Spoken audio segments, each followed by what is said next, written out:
ఆమె దాదాపు 25 చిత్రాల్లో హీరోయిన్ గా చేసింది. ఓ దిగ్గజ స్టార్ హీరోకి భార్య. ఓ రాష్ట్రానికి ముఖ్యమంత్రిగా తిరుగులేని ఇమేజ్ తో ఏలిన వ్యక్తికి భార్య. కానీ ఆమె గురించి ఎవరికీ పెద్దగా తెలియదు. ఆమె తమిళనాడులో ప్రజల రారాజుగా కీర్తి ప్రతిష్టలను అందుకున్న ఎంజి రామచంద్రన్ సతీమణి, అమాయకమైన గృహిణి జానకి రామచంద్రన్.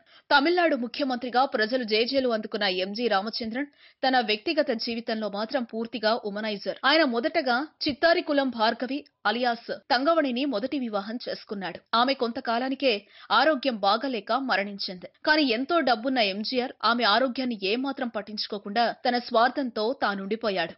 ఆమె మరణించిన తర్వాత శతనందావతిని పెళ్లి చేసుకున్నాడు.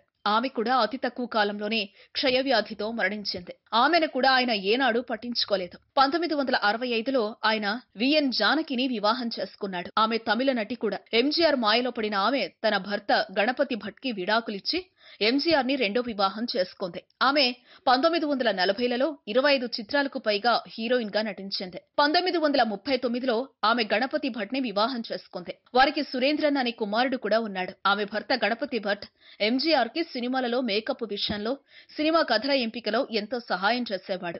ఎంజీఆర్ కన్ను జానకిపై పడింది. దాంతో ఆమె ఆయన మాయలో పడి తన భర్తకి విడాకులిచ్చి ఎంజీఆర్ ని రెండో వివాహం చేసుకుంది. ఇక ఆ తర్వాత ఎంజీఆర్ మరణించిన తర్వాత ఆయన జీవిత చరిత్రను రాసి సొమ్ము చేసుకోవాలని పలువురు పోటీ పడినప్పటికీ చివరకు కోర్టు మాత్రం ఎంజీఆర్ జీవిత చరిత్రను రాసే హక్కు కేవలం జానకి మొదటి భర్త గణపతి భట్కి పుట్టిన సురేంద్రన్ కే ఉందని తీర్పిచ్చింది.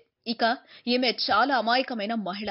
ఎంజీఆర్ ఆమెతో పిల్లలను కనటానికి అయిష్టత చూపినా ఆమె మౌనంగా భరించింది.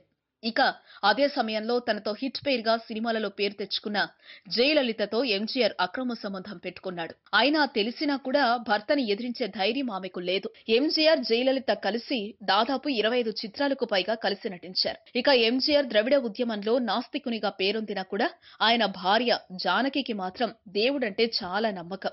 ఎంజీఆర్ 3 సార్లు చావు నుంచి తప్పించుకున్నాడు. ఒకసారి ఆయన ఎంఆర్ రాధ కాల్పుల్లో తీవ్రంగా గాయపడి బతికాడు. ఆ తర్వాత ఓ విమానంలో బయలుదేరాల్సి ఉండగా చివరి క్షణంలో మరో విమానం ఎక్కాడు.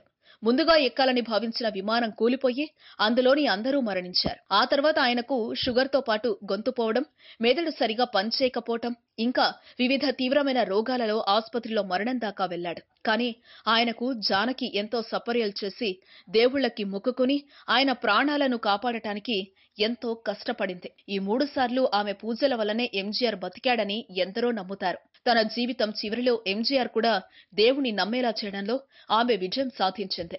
ఇక జయలలితకు హీరోయిన్ గా ఉన్న మాస్ ఇమేజ్ అప్పీల్ జానకికి లేదు. దాంతో తన ఏఐఏడీఎంకే పార్టీకి ప్రచారంలో ఆమె తమకు తురుపు ముక్కలా ఉపయోగపడుతుందని, తన ఆరోగ్యం బాగలేకపోయినందున ఆమె ప్రచారంలో తమ పార్టీ గెలుపులో కీలక పాత్ర పోషిస్తుందని ఎంజీఆర్ ఊహించాడు. అందుకు అనుగుణంగానే ఆమెను చేరదీశాడు. కానీ ఈ గుణాలేవి జానకిలో లేవు. ఇక ఎంజీఆర్ ఓ 3 నెలల పాటు విదేశాలకు వైద్య చికిత్సల కోసం ఇండియా నుంచి మాయమయ్యాడు. ఆయన కేవలం ఎయిడ్స్ కారణంగానే విదేశాల్లో గుట్టుచప్పుడు కాకుండా వైద్యం చేయించుకున్నాడని కూడా పలువురు భావిస్తారు. ఇక ఎంజీఆర్ లేని సమయంలో జానకిని మించి జయలలితనే అధికారం చెలాయించింది.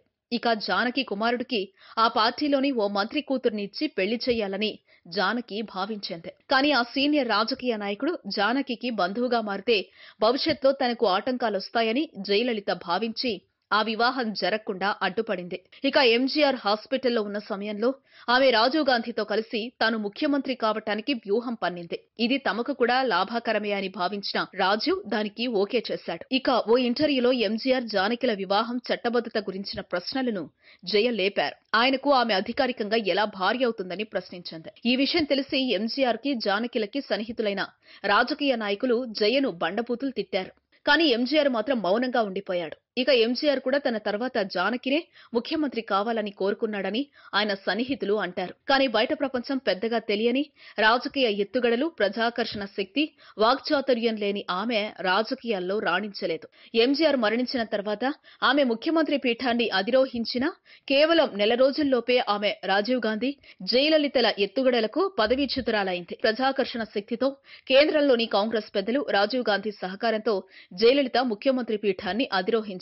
ఆమె ఎంజీఆర్ మరణించిన తర్వాత తాను సొంతంగా సంపాదించి ఎప్పుడో కొనుక్కున్న లాయిడ్స్ రోడ్లోని అవై షణ్ముగం శాలైలోని ఎంతో ఖరీదైన ఇంటిని తన భర్తకి చెందిన ఏఐఏడీఎంకే పార్టీకి ఉచితంగా ఇచ్చేసింది. అదే నేడు కూడా అన్నాడీఎంకే పార్టీకి ప్రధాన కార్యాలయంగా ఉంది. శ్రీనగర్లోని ఆర్కాట్ వీధిలోని విలువైన స్థలాన్ని ఆమె ఎంజీఆర్ మెమోరియల్ హౌస్ గా మార్చివేసింది. సత్య చారిటబుల్ అండ్ ఎడ్యుకేషన్ ట్రస్ట్ ని స్థాపించి ఫౌండర్ చైర్మన్ గా ఉంటూ చెన్నైలో ఉచిత విద్యను అందిస్తోంది. ఇందులో లక్షలాది మంది పేద విద్యార్థులు చదువుని అభ్యసిస్తున్నారు. అలా విద్యాదాతగా పేరు తెచ్చుకుంది. వేల మిలియన్ డాలర్ల ధనాన్ని తమిళనాడు వ్యాప్తంగా పేద విద్యార్థుల చదువు కోసం ఎడ్యుకేషనల్ అండ్ చారిటబుల్ సొసైటీలను స్థాపించడానికి విరాళంగా ఇచ్చింది. ఇక Janaki Ramachandran charitable and education trust కి తన మరణం ముందు పైసాతో సహా విరాళంగా ఇచ్చింది. ఈ ఆస్తి అలాగే ఉంటే జయలలితతో పాటు తన మొదటి భర్త, కుమారుడు వంటి వారు దుర్వినియోగం చేస్తారని భావించే ఆమె ఆ విధంగా దాన ధర్మాలు చేసింది. 1996 మే 19న ఆమె గుండెపోటుతో మరణించింది. జైకు ఉన్న డబ్బు పిచ్చి తెలిసే ఆమె ఆ విధంగా తన ఆస్తిని పేదలకిచ్చిందని అంటారు. ఈ వీడియో మీకు నచ్చితే ఓ లైక్ కొట్టండి. మీ ఫ్రెండ్స్ కు షేర్ చేయండి. ఇలాంటి డిఫరెంట్ వీడియోలను మరిన్ని చూడాలనుకుంటే మా యూట్యూబ్ ఛానల్ ను సబ్స్క్రైబ్ చేయడం మాత్రం మరవకండి.